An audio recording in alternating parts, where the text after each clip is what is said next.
Their league match against Newcastle yesterday, saying, quote, sometimes you have to push the player to play again. Sometimes you have to let him disconnect a little bit. Tomorrow, Andre will be in training to prepare for the next one, so I felt it was a good time for Andre to disconnect. I'm really interested to get your perspective on this because you've been in the dressing room as a player and you've been there as a manager. So what are the benefits and the detriments to doing what Amorim did and leaving your starting goalkeeper off the roster this weekend? Well, the detriments are obvious, right? You don't know what you're going to get from the guy that you just put in there. Was that worst case scenario? Probably. Yeah. Probably. Shot yourself in both feet. Yeah. But the funny thing is, I don't mind the decision as a coach. I really don't, because he's given himself two options right there where Onana's clearly not been good enough this whole season. He's made mistakes that have cost them games. And so you put, the backup goalie. If he has a fantastic game, you might run with him now. And you say, well, let's go and see what he has. And if he doesn't have a great game, well, now you've used this as an Onana reset of sorts, right? I don't know if we're going to get Onana becoming the best goalie of all time, but maybe there's a sort of a reset where, hey, you're going to take a back seat, watch the game from the bench. I think we do this stuff with, players that play on the field all the time, and goalies need to be treated to this, different standard for some reason. So I'm here to say I'm not really all about that. Let him sit on the bench for a game, see if he looks better this next one. It's funny that you mentioned the field players, Benny, because that's a big problem that's leading to more Onana errors here. So Onana, when you put him in the conversation, tip of the cap to Madic for trying to compare him to United legends. However, when he's in that conversation, he's actually made the most saves per game in the last 20 years for United. So they've strung this man out on a line here. I think they do need to have a come to Jesus where they figure out their defensive woes, because even in the errors that he does make where they concede a goal, you see the United players standing there in the box looking at each other. Like, they just give up on these balls. I don't know what's happening there. It's a symptom of something for sure. But I also do think that if Amorim doesn't play Onana in the next match, he's a bit of a fool, because Bayindir is nowhere near good enough. I mean, after the game we saw over the weekend, Mike, does Amorim have any choice to play anyone but Onana? Look, I agree with everything you just said, Benny, because Andre Onana hasn't been good enough, right? And you can't let a goalkeeper, which is a psychological position, take the technicality away from it. There's a sense of accountability that you need to have happen. So the worst thing that Amorim could have done was put him on the bench. Because now all the cameras, us included, now it becomes a big conversation. Yeah. So I think he actually protected him by leaving him out of the travel squad. That is a smart move. You have to hold him accountable, because if you don't do that, then us as the media, I know I would be coming for Ruben Amorim's head, because you have to address the issue. The performance against Lyon, the shots, the stops, everything, that was not good enough. Andre Onana was the difference between Manchester United getting a 2-1 aggregate lead against a very good Lyon side at their place, and it being 2-2, and now it's all to play for. But Andre Onana is not the problem in Manchester United. There are a hell of a lot more players. That back line that you mentioned, that is such a big, big part of the problem. And for Manchester United overall, this game didn't matter. This is a game where you're looking for positives and you're looking back and there are some negatives. Outside Bayindir is not one of the negatives, in my opinion. You now have answered the goalkeeping question of you start Andre Onana. I would start Onana on Thursday because he's the guy. He is your guy for now.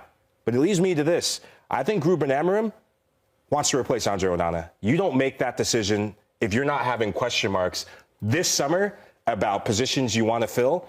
I put the goalkeeping position, it moved from maybe 7th in the list. I put it up there, top 3. That has to be addressed this summer. Koopa, where does that land for you on your list of must-address items this summer? I mean, I feel like Manchester United this entire season haven't figured most of their issues out, and they've kind of just like thrown Band-Aids on everything as they've gone through this season to this point.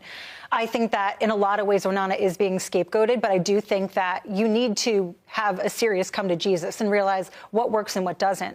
Onana was a great keeper for Inter, but they also had one of the world's best defenses. So I think that he'll fit in somewhere else more nicely. He doesn't need to go through this Sisyphean task week over week where you don't have a team supporting you. You're becoming isolated. I do think it's taxing on you mentally to become this focal point when you are, in fact, making big saves. It's just that it's not enough to cover these huge chasms where this team has these just debilitating deficiencies. Is that how you see it, Benny? How much of the blame, from a coaching and a player standpoint, do you put on your keeper when you know that the back line has quite a few holes? I don't think Man United's problems start with Onana. I think he's one of the issues, but I think what Mike said, and I think we've all kind of talked about, is the team hasn't found its identity in any way, whether it was Ten Hag or Amorim now. I want to say that probably Amorim wants a lot of changes, if he can. But that's what we're talking about all the time with Man United over the last however many years. And so it's difficult to know what's the first step. I do think that Onana hasn't been good enough and has been left out to dry a lot of times. So it's going to be interesting to see what the offseason brings. But yeah, Onana, hasn't been good, and we'll see what that looks like. Well, one thing that Amorim can control is how he manages the players inside the confines of Manchester United. So, Mike, when you see how this situation's been handled, when you also look at, the Marcus Rashford situation was a big one. He was moved on from. How would you assess the job that Amorim has done from that player-manager standpoint this season? Look, I think the Marcus Rashford situation, everything hindsight is 90-90. Marcus Rashford was awful prior to. He was awful. Wait, what? He was awful this season. Let's not kid ourselves. When you had a Manchester United kid on, how many times did if Marcus Rashford could try, if he could run, it's a mentality shift that Marcus Rashford and Anthony, players who were comfortable because they're large salaries, they now have a bit of adversity and they get newer pastures and their careers start to become on the line. And when your career is on the line, Ben, you know this, there's a bit of impetus, there's a bit of that fire that's stoked in you that you want to prove people wrong. I think for Ruben Amorim, this was actually a positive thing. I know it's split. I know you go to social media, people are saying that dreadlock-haired guy is an absolute fool for saying that, but I stand by this. We will find out, though. It's all about Thursday. This Newcastle United match, there are some positives, like I said, but the big thing isn't Onana. The big thing I take away from this, the injury to Joshua Zirkzee. That is a massive, I never thought I'd be saying this season, that is a massive blow for Ruben Amorim and his side. The positive, though, maybe I did some running in the gym and I'm feeling more positive, is you do get some players back, right? Kobe Mainoo's back. That's a big boost. You have Mason Mount, who can fill in anywhere in the midfield. So Manchester United is bigger in terms of issues than Andre Onana, but they have a big chance on Thursday.